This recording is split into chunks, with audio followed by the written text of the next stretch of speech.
and thank you for joining us for our virtual tasting and virtual day trip to wine country presented by Citi. I'm Sam Kimball from New York Wine Events, and we're looking forward to this evening's tasting.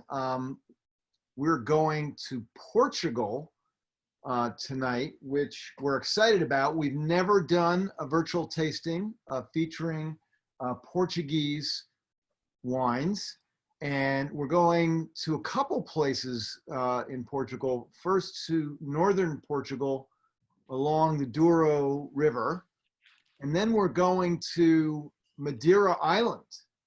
The Douro River region is famous for being stunningly beautiful, and Madeira Island is perhaps famous for being even more stunningly beautiful.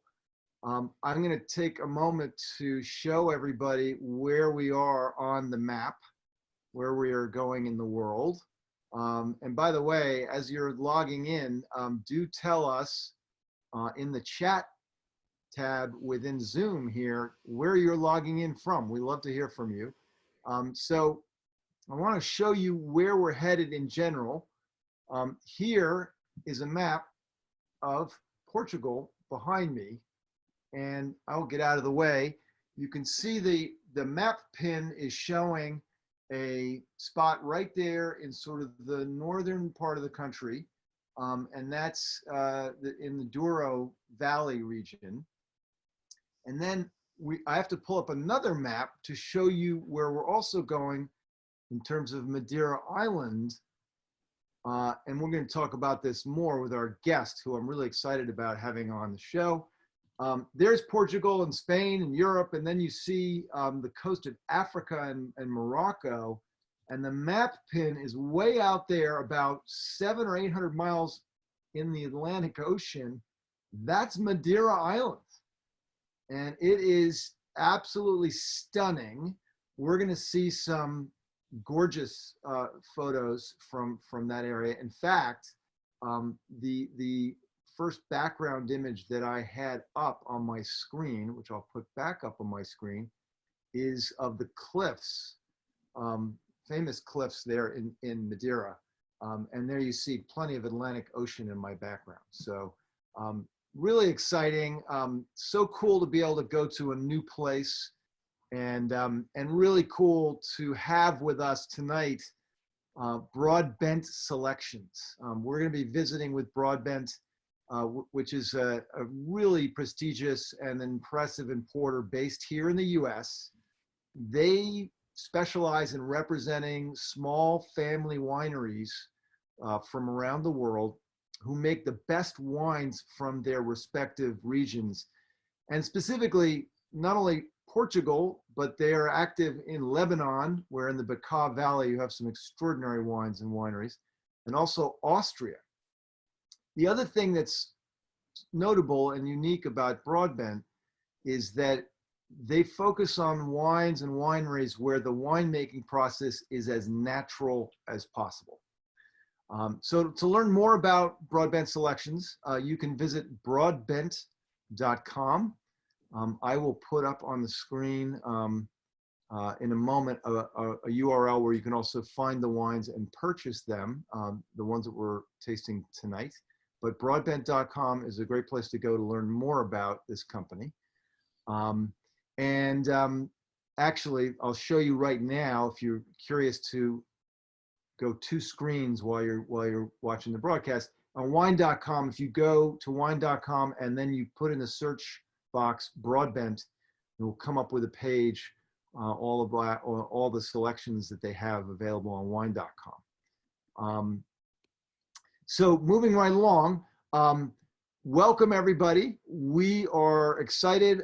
Please, as always, feel free to ask any questions along the way using the Q&A button at the bottom of your Zoom screen. And we'll answer as many as we can live and during the discussion on the fly.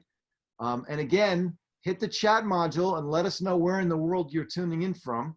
I see that we have a bunch of people tuning in from various places, which is very cool. And so without further ado, it is my pleasure and honor, honestly, today and tonight to host Bartholomew Broadbent, the owner of Broadbent Selections. Welcome, Bartholomew. It is great having you this evening. Thank you so much. It's fantastic to be here. Well, we're really jazzed about it, and let me just get back one of these great images that'll give us the setting for where we are and where we're going and doing. You know, for our audience that may not be that familiar with wines from Portugal and Madeira and Douro Valley, etc., but also may not be familiar with Broadbent Selections, what is, you know, your company all about? Tell us more about the origins, the kinds of wines and places that you do business. And you have a storied background, both yourself and your family. Yeah, I guess I should go a little bit further back than my company, which was only started in 1996. But I was born into this family that's in the wine business. My father was called Michael Broadbent, and he started the wine auctions for Christie's in 1966. He wrote 433 monthly columns for Decanter, and he wrote a bunch of books, one of which I have in front of me right here.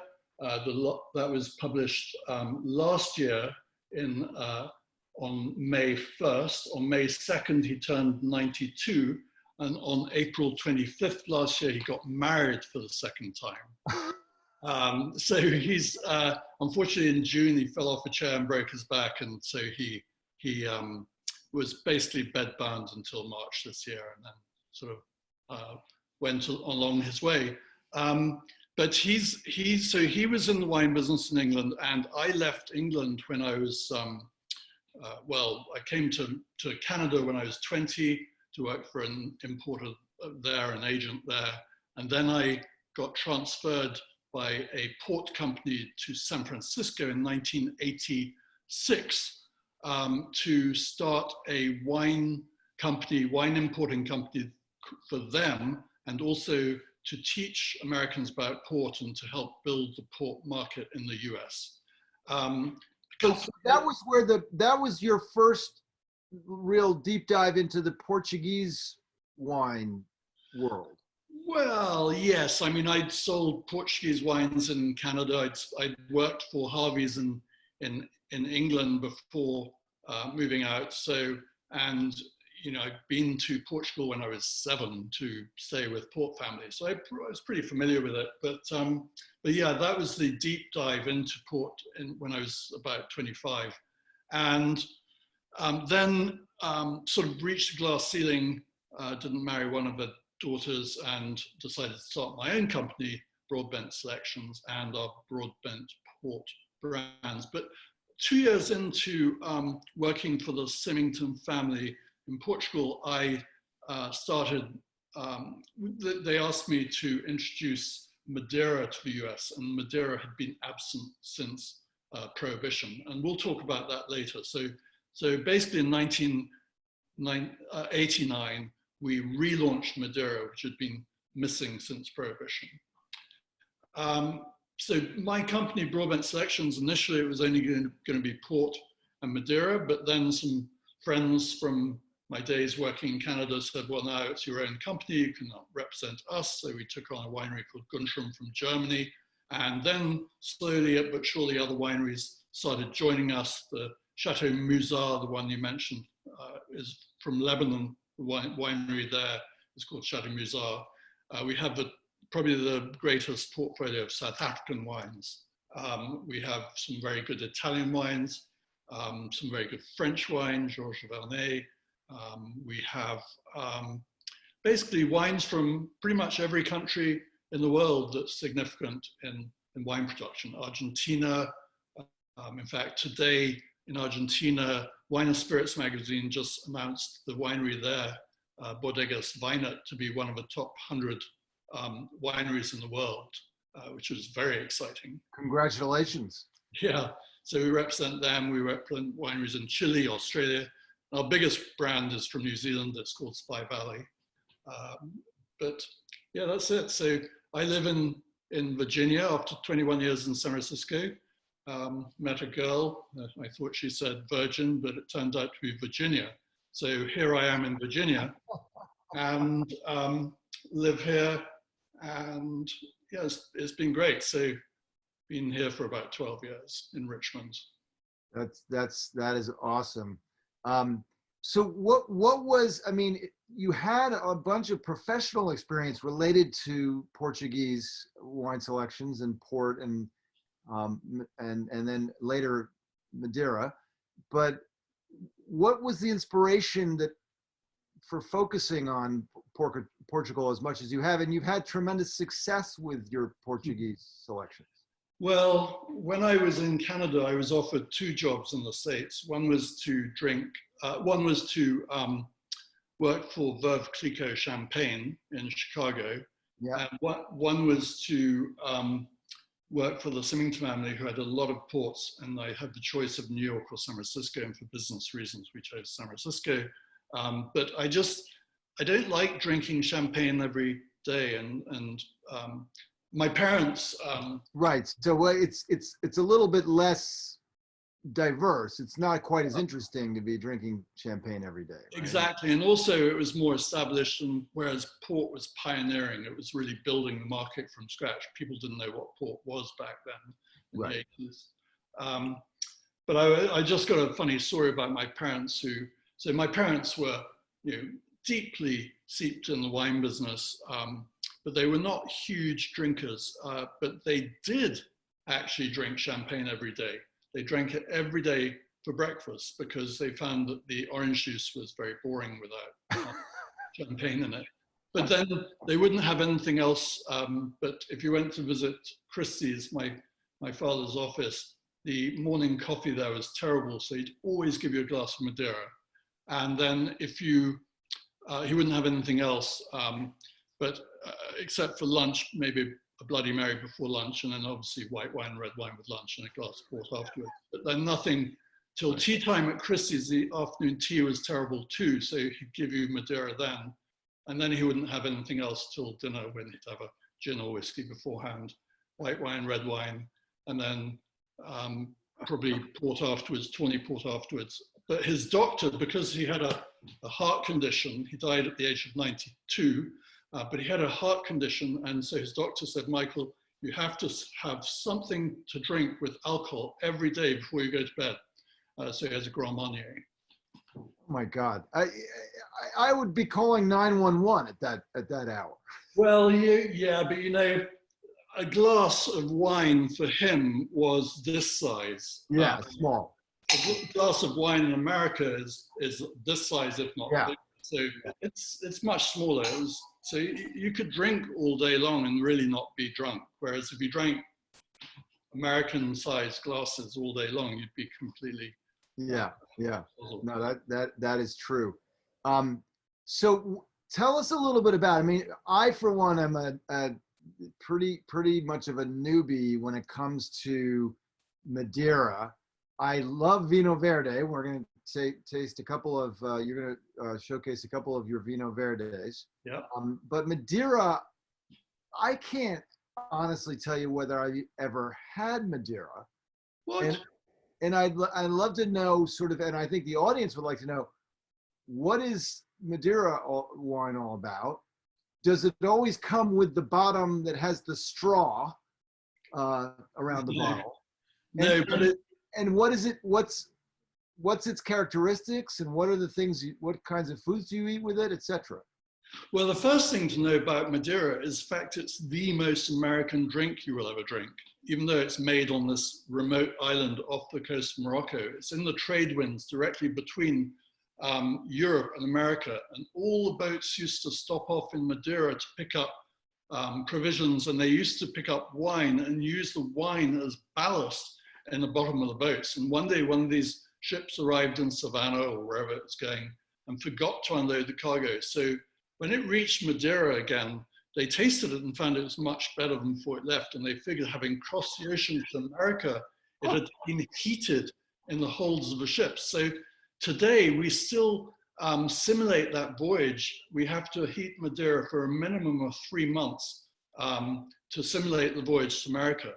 But then also, so it was really invented through shipping to America, but it also is amazingly, has amazing historic ties to America. For instance, the Constitution and the Declaration of Independence were both toasted with Madeira.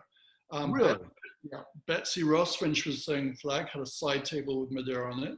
George Washington drank a pint every day for dinner. And it was your first American tax loophole. The reason for that is that when King James I said, taxation without representation, everything from Europe has to be taxed going to America, and he drew a big circle around Europe and forgot to do a sort of line to encompass Madeira, which was miles off the coast of Morocco, Africa. So basically it became a tax-free European port. So wine from that island had a tax-free status, which was fantastic. So King James forgot to include it in the taxation scheme. Yeah, those royals are a little bit inbred and not too bright. So yeah. And then this is a uniquely sort of American question in that it's so ignorant. What's the sovereignty of Madeira? What nation is it part of? Yeah, so it's Portuguese. It belongs to Portugal. It's not and it's actually a department of Portugal. It's kind of like St. Bart's in the Caribbean. It's a department of France. It's not a territory of France. It's actually a part of Portugal.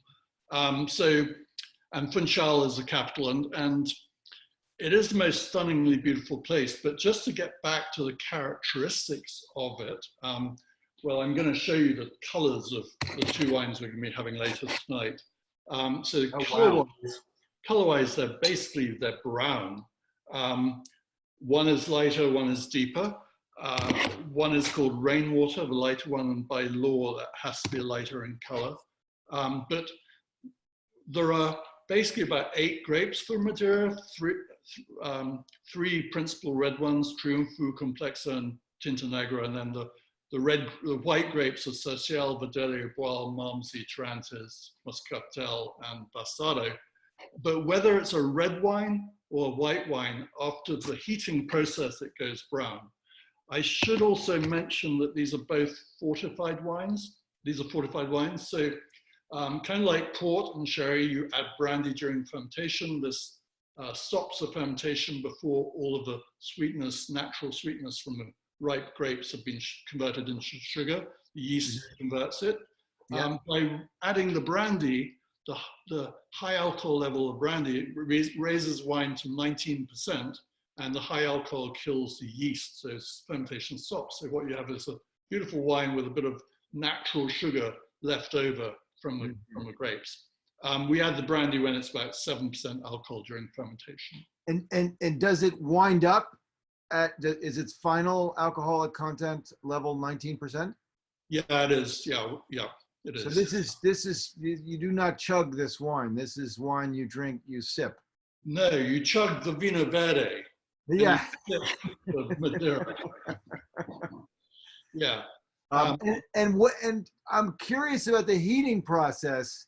I mean, normally, we're told when we buy wines and a nice wine from a wine shop, you got to keep it at 56 degrees in your wine fridge, and especially these reds, you can't let them heat up. If you leave your apartment in New York City in the summer and it's 90 degrees and humid outside, this Madeira, you go through a heating process. Yeah, you've done the worst thing you can do to a wine, but that's what created this wine. And so you can really, you can put this in a microwave. You can do anything with this. You can cook with it, and it doesn't lose its flavor because it's already been cooked, heated to 55 degrees Celsius or 115 Fahrenheit for 3 months minimum.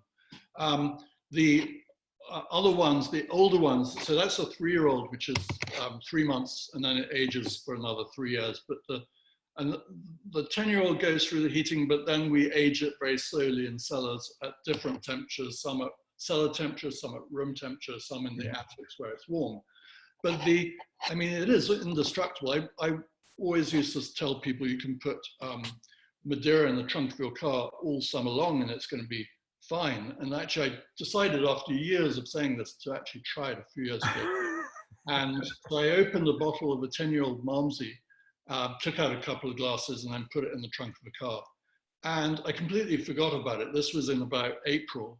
And in August, humid, hot Richmond, Virginia, I was having a dinner party and I ran out of Madeira. Well, actually, to be honest, I didn't want to open the good stuff for the people who were there. So I suddenly thought, well, what do I do? And I suddenly remembered I had this wine in the trunk of my car. So I ran out, grabbed it and poured everyone a glass, but it was too warm. And so I put ice cubes in each one and they were fine. And it was perfect. And it was great. And so what's the occasion? And this is you talked about the infusion of brandy and it's part of the production process and the heating. And so this is not your regular old wine and how it's produced and made and stored and kept. And it has obviously different alcohol content, higher, different, very, very different tastes. What's the occasion on which one drinks Madeira? Is it with a meal? Is it before dinner? Is it after dinner? It's a very specific one. It's spelled A-N-Y. Any time. Any time.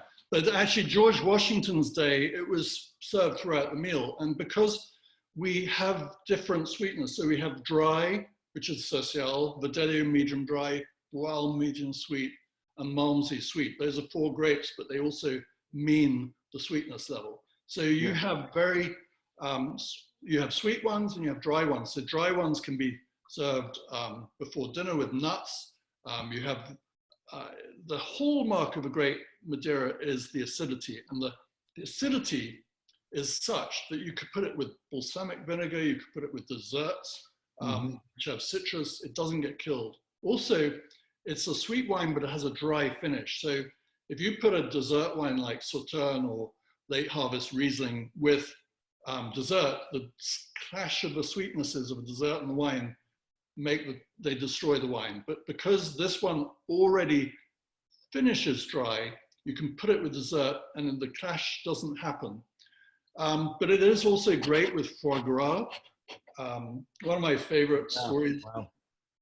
It's good with salads. It's the only wine that can go with salad. My favorite food and wine pairing story about Madeira was when I was doing a tasting. I was a reserve director for reserve tastings at Food and Wine Classic in Aspen for 25 years. And one year we were doing a Madeira tasting and I invited Julia Child to join the panel and she did. And then Robert Parker, he joined too. He's a wine writer. And a couple of other people. We've heard of him. Okay, and Julia Child, who knows the cook, with a wonderful piercing voice.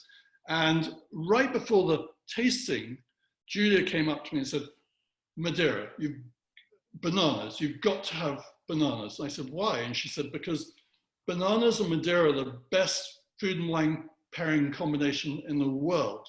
And so I went to the Little Nell manager and said, we've got to have bananas. So I think he went to a shop and bought some, sliced them up, put a plate in front of everyone. And at the end of the tasting, someone put up their hand and said, can I ask a question? I said, certainly. And he said, well, could you tell me why we have a dish of sliced bananas in front of each other? And I said, oh, Julia, can you tell them why you wanted to have bananas in front of them? And she said in her wonderful voice, oh dear, I can't remember. But it's good. But bananas and Madeira is about as good as Port and Stilton, 2 of them. I love it. I love it. Hey, Bartholomew, we have a question from Lynn. Yeah. Who said she's a Portuguese girl in New York City. Lovely. She says, I've only seen Malmsey for sale in the US. Are the others sold here? Yeah, so we sell 10-year-old Social, Vidello, Boal, Malmsey. We have Tarantes. And we have the Tinta Negra in the form of a 3-year-old Rainwater, 3-year-old and a 5-year-old. Yeah.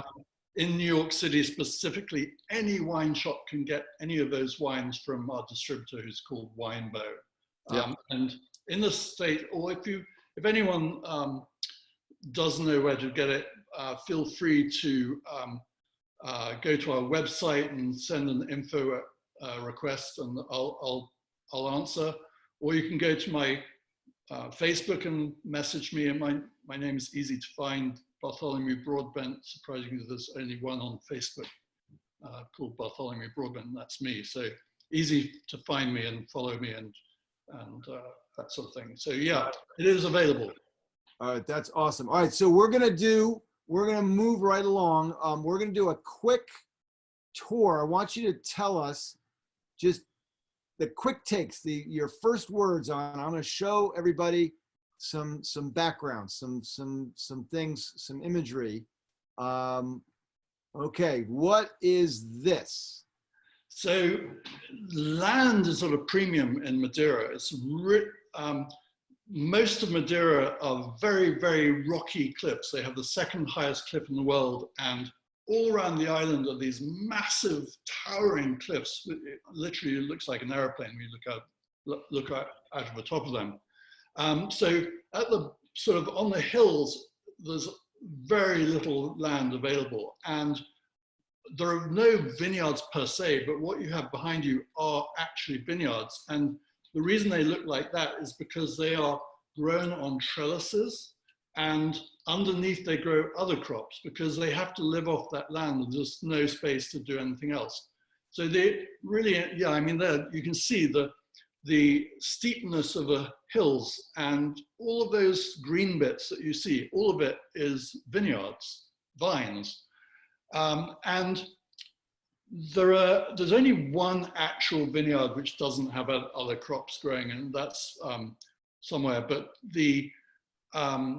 there are only about 7 or 8 producers of Madeira, but there are about 2,000 grape growers. Wow. So we at Broadbent get grapes from about 1,000 grape growers. Wow. So one person might just bring a bucket, another one might have a vineyard this size. You see the house on the bottom, the big white house. Yeah. Right in front of that is probably the extent of their vineyard property. That just to the left of that house, if you're looking at it. 20 yards of vines or something. Yeah, I mean, the big center bit is probably the biggest vineyard I've ever seen in Madeira, actually. All right, so we're gonna move right along. What about this one? Can you see it? Let me make sure we got that image. Bear with me a sec. All right, here we go. I think this is a Vinho Verde. Yeah, that's in Douro. Very different. Vinho Verde. Yeah, those are more standard vines. They, just trellis vines. I mean, just vines which look like vineyards anywhere. But yeah, that's Vinho Verde. Got it. Okay. So great. Vinho Verde is in northern Portugal. If you go to the town of Porto and you go along the Douro River towards Spain, yeah. But just before Spain, you get to the port region, the Douro. It's called the Douro. In Spain, that river changes name to Ribeira del Douro. Right. But before you get to the Douro, you go through the Vinho Verde region, and it's a very big region. And they make all sorts of wines, but not all wine made in Vinho Verde is Vinho Verde. It may have the Vinho Verde appellation, but it's not all what I call Vinho Verde. Cool. All right. So now I've put something up in my background here, and I'll share my screen so everybody can see it in living color. But what are we looking at? That's a classic port lodge in the area is called Vilanova de Gaia. It's so you come down the river from the Douro, and on the right-hand side before you get to the ocean. Sorry, left-hand side before you get to the ocean is Vilanova de Gaia, and across the river, the other side is Oporto. But the area where we have all the port aging warehouses, those are all Vilanova de Gaia. It's a beautiful, vibrant town, Oporto, and you stay in a hotel, hopefully you're in a hotel that's looking across the river to the port lodges where they have all these big signs of port producers, and it's wonderful. Gorgeous, gorgeous. Well, speaking of Vino Verde, I propose that we start tasting, and that means that we start with the Broadbent Vino Verde. And I have something personal to say about this. Show us the bottle, if you would. There it is in your screen there, Bartholomew. So this Vino Verde I had this summer, and it was at an outdoor, socially distanced dinner party, cocktail party event, and people could not get enough of this. It was magical. Well, there's a beauty to this wine. One is the fact that it's only 9% alcohol.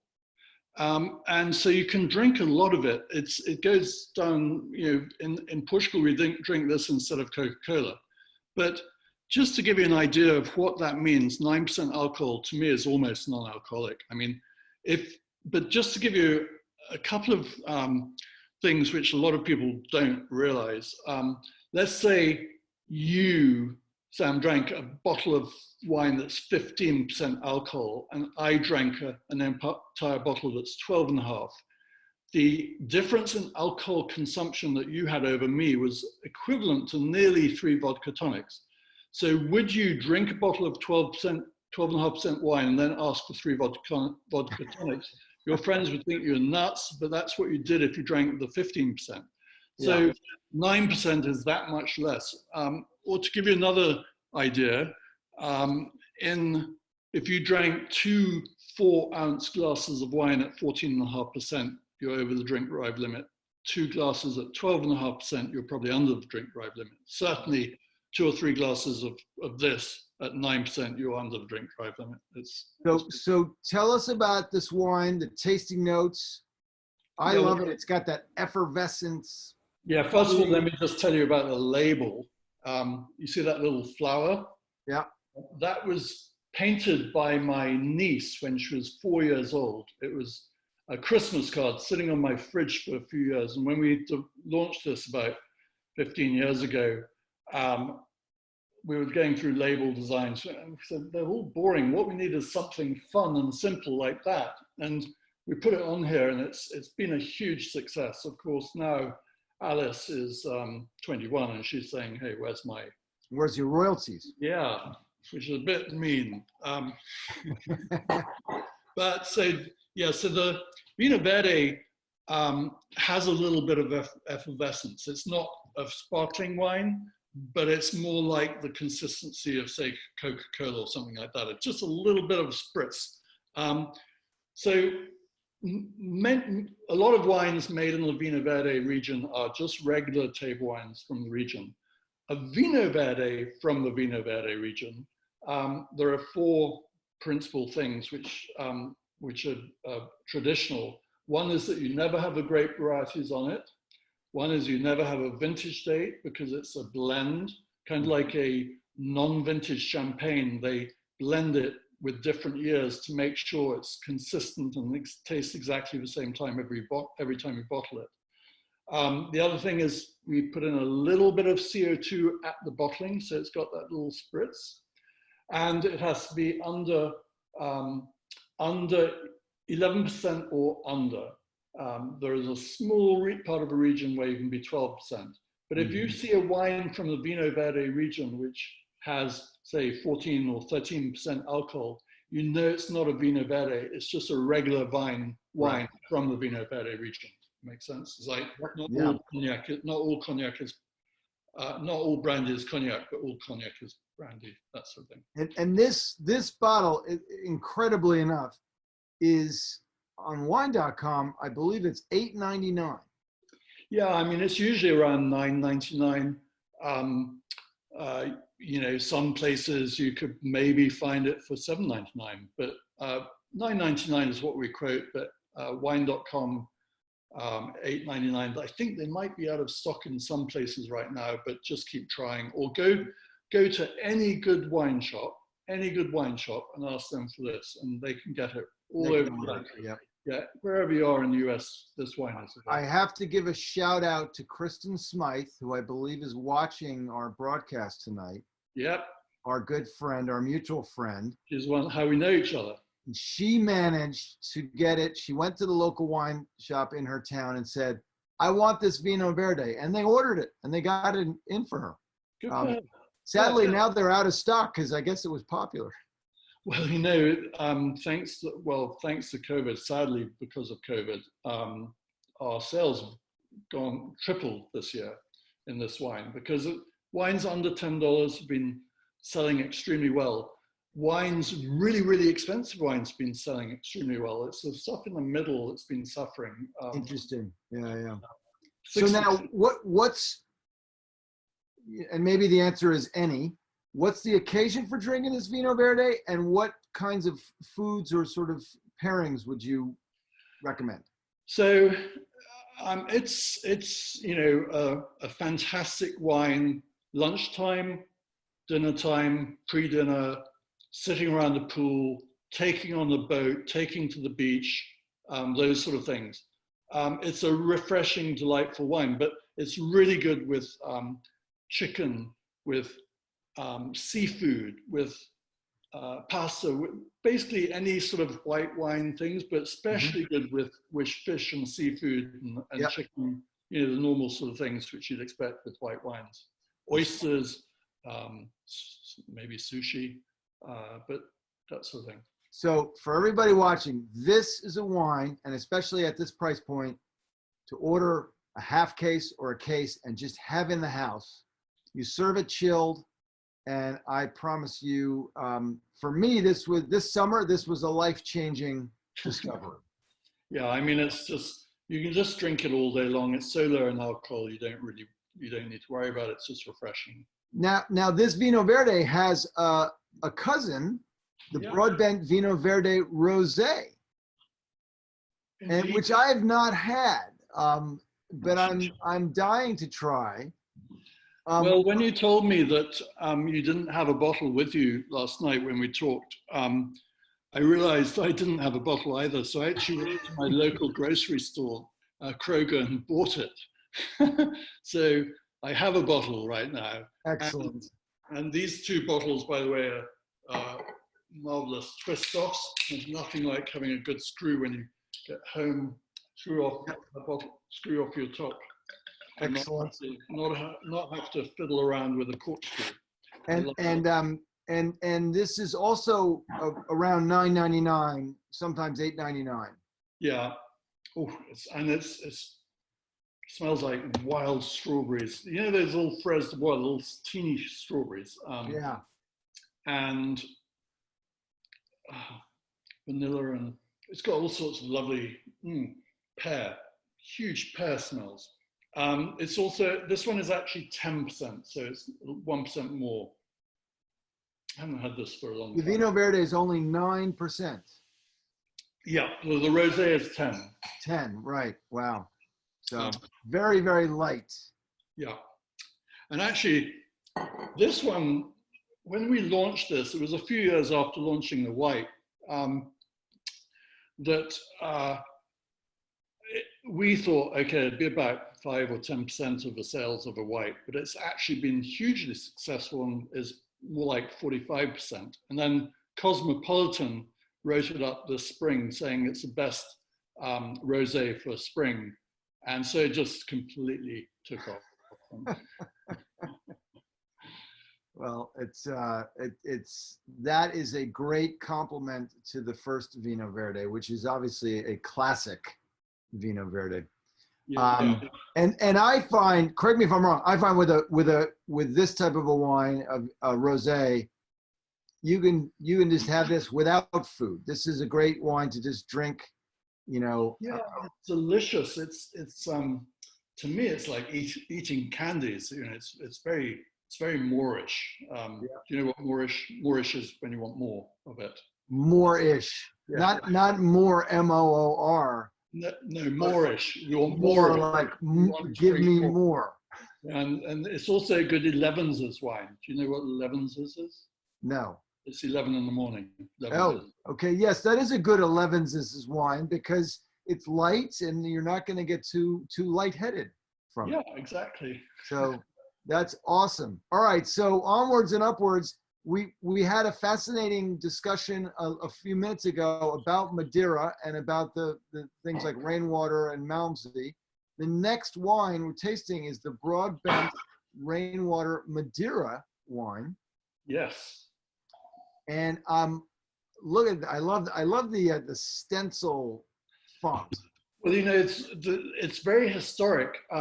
When we were launching our Madeiras in 1996, and we were looking at labels, a designer kept giving us stuff, and we just didn't like it. And eventually, my winemaker in Madeira, who I've got to congratulate today, because Wine and Spirits magazine just named Broadbent Madeira one of the top 100 wineries in the world for 2020. Wow. So amazing winemaker, and we've got there. And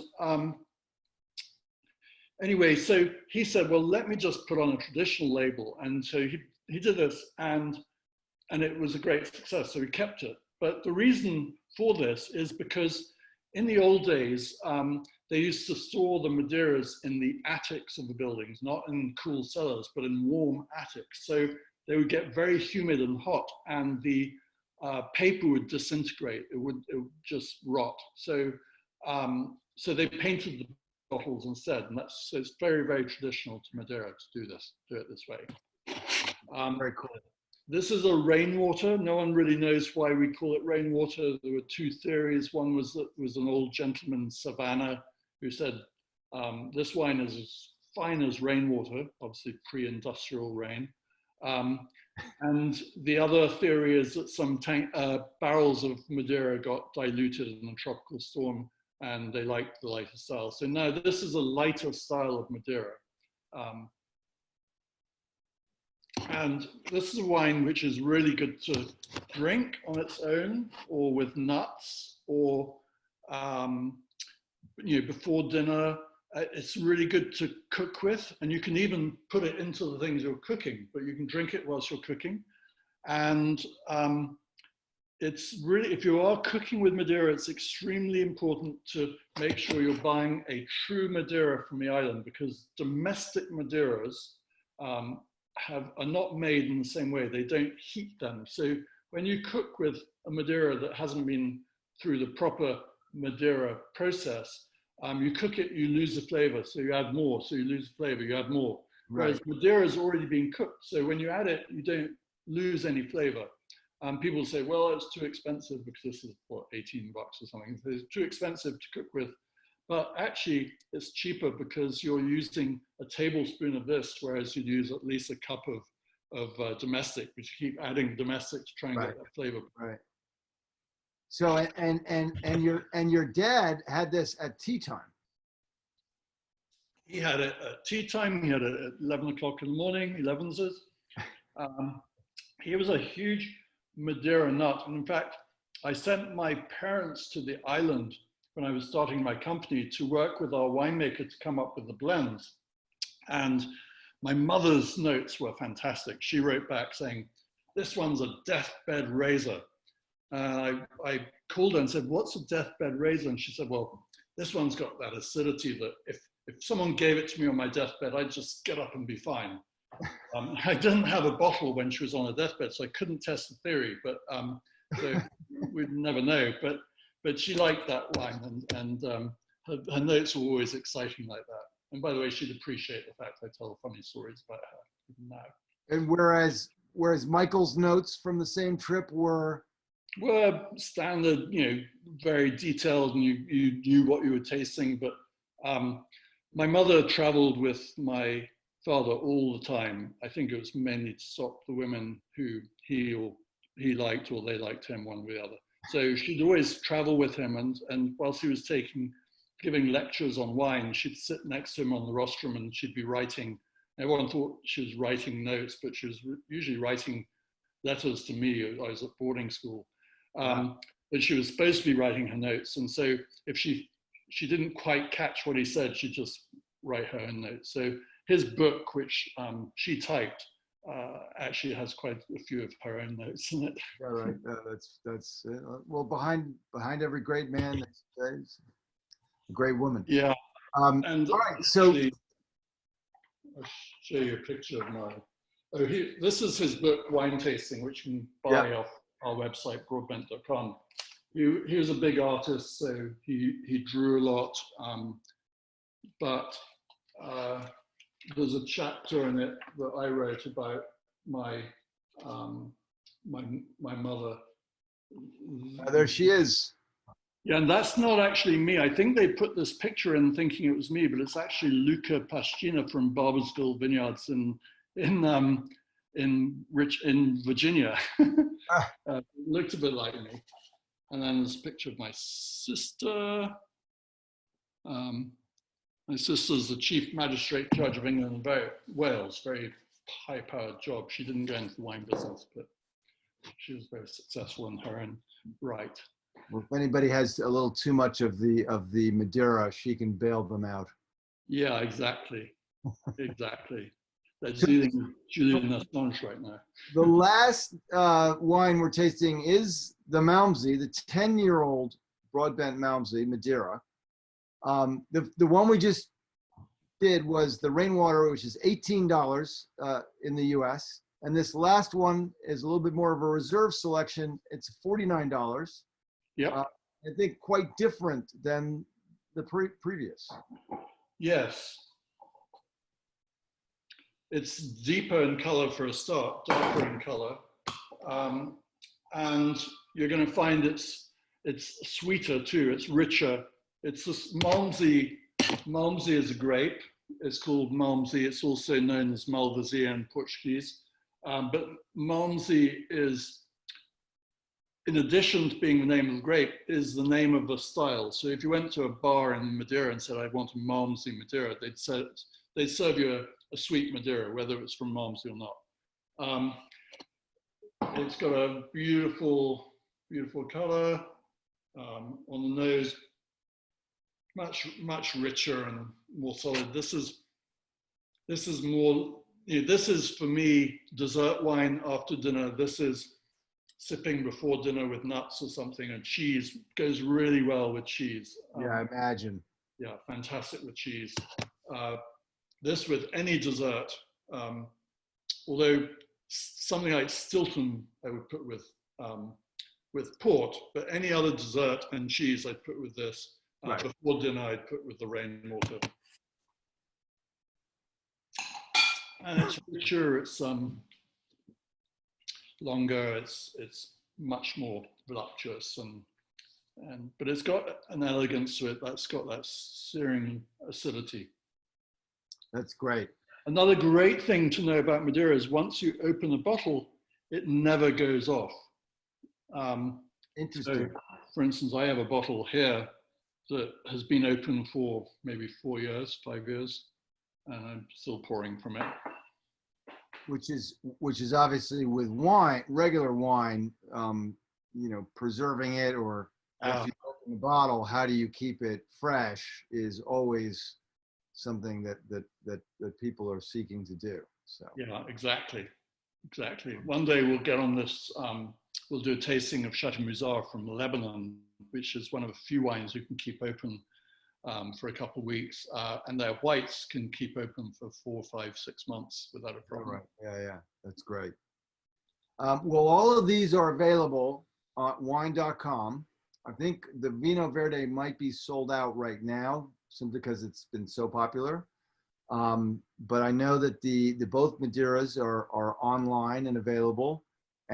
But as always, if you're interested and you've got a good local wine merchant or shop, you can ask, just as Kristen did with her local shop, to please bring in some of these selections. And it's so great to learn about these. And it's something that expands our wine knowledge. Quick couple of questions before we wrap up. Sarah in Mississippi, I know who she is, Jackson Sarah in Norm Rush and his wife Sarah. We are porch pounding in your honor in Jackson, Mississippi. I love that. Sarah, what are you drinking on the porch there in Jackson, Mississippi? Let me guess. I'm going to guess she's drinking Montsarra Cava. Let's see if I'm right. She'll let us know in the chat. While she's typing away in the chat, Lynn Vieira, our Portuguese friend, has a question. Port cocktails seem to be a trend. What do you think about that? And which port is best for making cocktails? Well, this is on our own brand of port. It's a white port.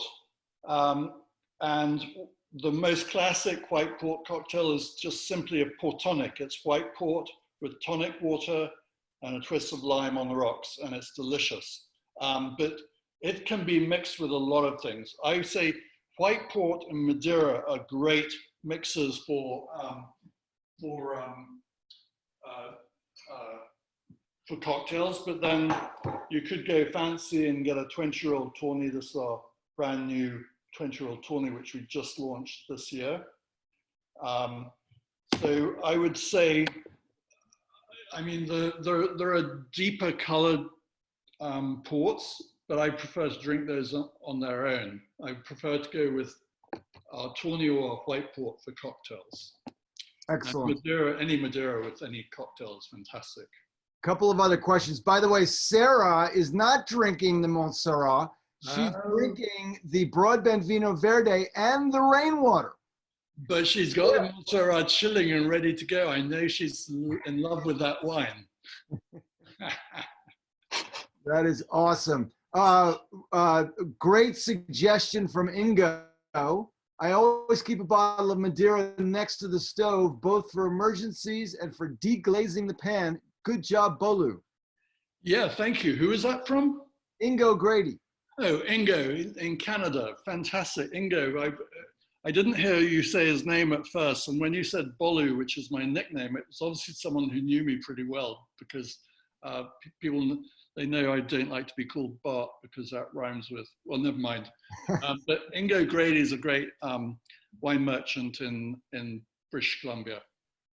That is so awesome. Well, I have to thank you for, in my case, broadening my view and my perspectives here.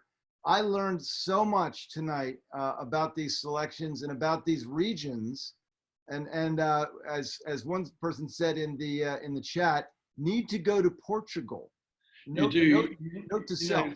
I mean, Madeira is the most stunningly beautiful place in the world.